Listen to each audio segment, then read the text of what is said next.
The Project Serotonin gut protocol has been created by taking multiple variables into consideration. And almost all these variables actually play a role in basically what's happening with your gut. So you start with genetics, you look at your blood biomarkers, you look at your profile later, whether you're male, you're female, the place that you live in, your age, whether you're exposed to a lot of pollution, what kind of lifestyle do you have, do you smoke cigarettes, do you drink alcohol, and literally every other factor that basically goes into impacting your gut. So when you put all of this together, you create a holistic image of an individual. And that basically tells us how do we now intervene that that individual will get relief for that specific issue that he's actually looking at. When we look at genetics, we look at the different aspects that can impact a certain function. So when you look at digestion, for example, right, one is the wall of your digestive canal. Now that can actually be what's known as leaky, and that can cause leaky gut.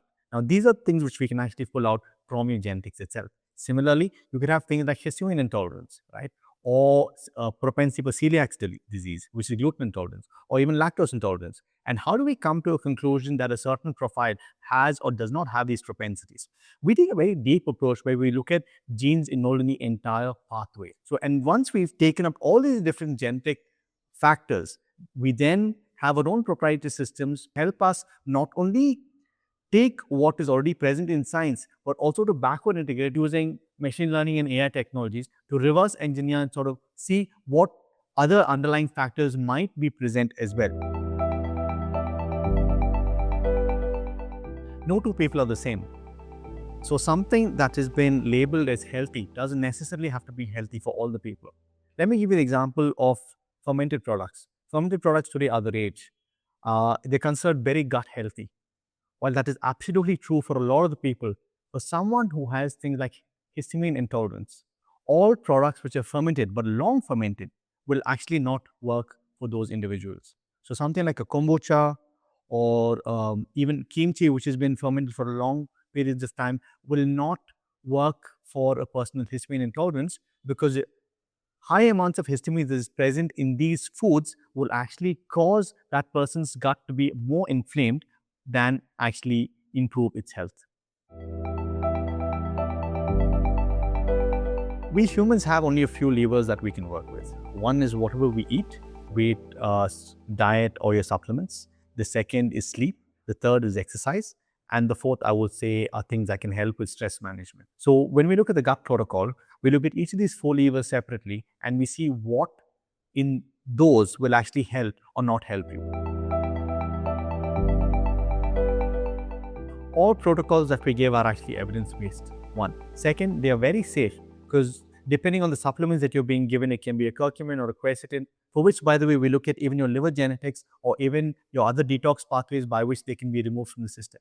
Third, we continuously monitor your health because we even get your health from the wearable data.